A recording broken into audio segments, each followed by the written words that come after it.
What's going on, guys? This is Danny from Slow Restoration, and we have a 2005 2500 HD Duramax diesel. We're going to do a front wheel bearing. We're going to actually show you kind of in reverse. I think it might be easier to show that way, or at least more entertaining. I don't know. So we have our new bearing. It's a whole hub bearing assembly. 4 bolts hold it in. One axle sticks through. There's one nut on there. Retains that and puts preload on the bearing.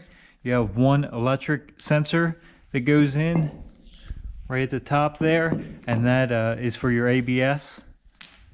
So let's go over here. Obviously we already have this out. You don't have to take the studs out. I wanted to save the studs off this old bearing, so I just drove them out. No big deal. So to do this job, you have to obviously pull the rotor off. To get the rotor off, you have to pull the brake caliper mounting bracket and the caliper off. There's 2 bolts. They're large bolts. One here, one there. Once you get them off, this whole assembly can pull off. Set it up aside. Make sure you don't kink your brake hose. This has got aftermarket brake hoses, but once you get that off, the rotor literally slides off. Sometimes they do get a little rusty on there and you got to tap them or spray something on there, but they slide off. Again, you'll have your wheel studs, so they'll slide off of that. After you're done with that, there is a cap. Unless someone's already been there, factory, they have a cap, just sheet metal cap. You can drive a screwdriver or punch in the side and just kind of work your way around. Pull that off. Once you have that off, there is a large nut in the center with a washer. You back that off. Most of the time they won't be terribly tight because the bearing already has play in it and there's not much preload. But regardless, back that off. Your axle will push through. Sometimes you do have to lightly tap that. Make sure you don't damage the threads on the end. Once the axle is broke loose, you can turn your wheel either way. There's 4 bolts. So there's 2 on this side, 2 on this side, and they're long, 15mm head, long bolts. Once they're out, light tap around the edge will pull the bearing loose. The dust shield will come with it, no big deal. There is some clips holding your ABS line on. There's one here, one up there, and then there is one plug with a retainer at the plug. Once that's free, your bolts are out, it will literally slip right off. I can pull this, yep. So now we have the old bearing pulled right off. The axle stays in place, you don't need to mess with that. We'll bring this over here, set this down.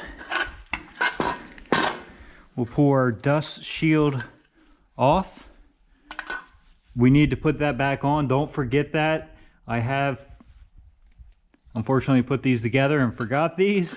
So if you do that, you got to pull it back apart and slip this in. So make sure you put this on and orient it in the correct position. This kind of just goes straight forward. But anyway, let's get everything cleaned up. We'll clean this surface up. Obviously our bearing's new, so we don't have to clean it. We'll clean this surface up, make sure it's free of debris. Our 2 bolts back here are still hanging in there. We'll get everything cleaned up and get that new bearing ready to go in. Once we get this all cleaned up here, we'll have our backing plate. We just simply slip it back on the bearing, the new bearing. The sensor sensor wire out of the bearing sticks out of the top. Make sure it comes out of that spot there. And now we're ready to slip this whole assembly back on. Again, this slips on fairly easy. Slips on, you gotta line the splines up with the axle. Once we get that, again, your sensor sticks straight out of the top. The backing plate will spin around on you. We'll position that once we get this a little bit further up in there. So we're just gonna kind of lift up on the axle and keep pushing that in. Now we can take our backing plate and spin it around. It's getting caught right now, but let me there we go. We got that slid into position. Back up so you can see. Sensor's up top. Backing plate is towards the front.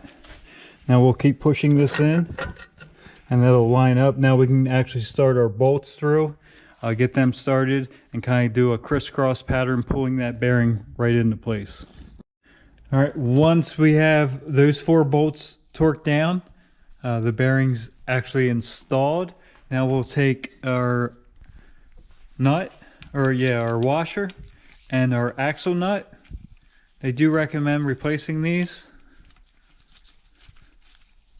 We'll put that on there, and there is a torque spec, which is pretty important because it actually puts preload on the bearing. It squeezes that bearing kind of together and puts the proper preload on there. So some guys just run these in with a impact. You really should torque this to spec. This particular bearing did come with the torque spec in the box. Let me grab it here. So there's a paper here with a little tiny chart on there, and you probably can't read that, but I'll read it for you. GMC Sierra 2500 HD 2001 to 2007, 173 foot-pounds or 234 newton meters. So we're going to go with foot-pounds, so it's 173 foot-pounds. Obviously that's quite a bit of torque on there, so we will wait until we get our brakes back on and either have someone help us and step on the brake so that it doesn't spin, or we will put the tire back on, let it down, and torque it that way with the car on the ground, or truck on the ground, so it doesn't spin. But anyway, it's 173 foot-pounds. Make sure you torque that one. And just real quick here, again, the wire comes out of the top of the sensor wire comes out of the top of the wheel bearing, goes behind this sheet metal shield. The sheet metal shield kind of bends away from this. So if you can see that, make sure you get that on the right way when you put it back together, and make sure you put that on. The wire will reassemble it up here in the clips as soon as this is out of the way. So the next step is go ahead and reinstall our brake rotor. Our brake rotor just slips on, literally just slips right over the wheel studs, and the brake rotor, or the caliper, actually holds all that in place. And then when you bolt the wheel up, it just puts pressure against that. So next, let's take and flip this back down. We'll get it lined up, get our 2 bolts in, torque them down, and we're ready to put the wheel back on. Well, no, we still have to hook our wire up, but then we're ready to put the wheel on. Once your caliper mounting bracket is reinstalled, you torque those 2 bolts back on. Literally the last thing we have to do is route our wire, hook it back up. I typically like to reuse the factory clips just because the new ones seem to be cheap for whatever reason, and they can be hard to get in. If your old ones are in good shape, just go ahead and reuse them. This will go up here and plug in to this wire right here behind your shock mount. We'll get all that routed. We'll put our wheel on, let this down, torque this nut. Again, this is what's important in this install, is the proper torque. There is torque specs on this other stuff, but make sure you torque this. Make sure if it's not this exact truck, which is 173 foot-pounds, make sure you find out the proper torque spec as you torque that down. And of course, once you get that nut torque down to spec, it is better to not have weight on the vehicle if you can help it. We don't have full weight on the vehicle, just enough to keep that tire from spinning.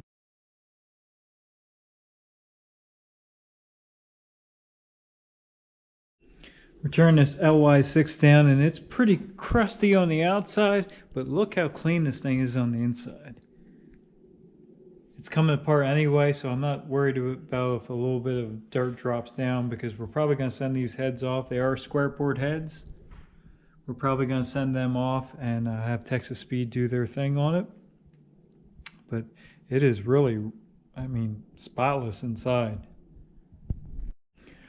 All right, if you're new to like an LS motor, an old school small block, if you wanted to change the lifters, you pulled the intake. They didn't have a valley cover. The intake was the valley cover. You pulled the intake and you could get right into the lifters. And a lot of people have asked, why do you have to pull the heads to do lifters?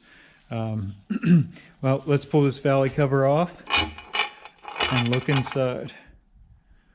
There's why. You can't get to them. They're the head actually covers over where the lifter goes. So there is some spots down here where you can see the cam, but there's absolutely no way you're getting to the lifters on one of these motors. And worth noting too, this motor did not have active fuel management, and as you can see, or displacement on demand, and the valley cover actually has the seals that block it off in it. If this did, it would have some workings in the valley cover. Again, this motor, I mean, normally I would clean all this up really good before pulling it apart so nothing falls down in, but this block, I think I showed this before, it's a good motor as far as internals and heads, but unfortunately it was in an accident and the block is actually cracked. So it's cracked there and actually all the way up through there. So I wouldn't chance it on this block. I mean, could you fix that? Probably, yeah, but I have another block. This thing hit pretty hard because it actually broke the oil pan also. It hits pretty hard when it cracks the block. But it still spins over free and had compression, everything like that. It's super clean, like I said, inside.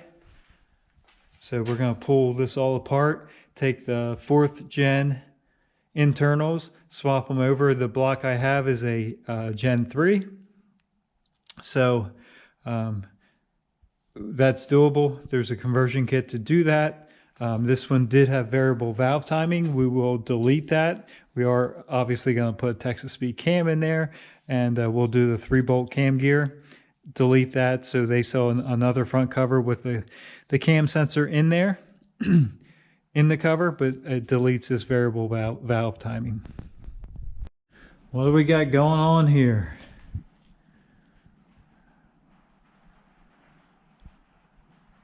Some more prep for the coating.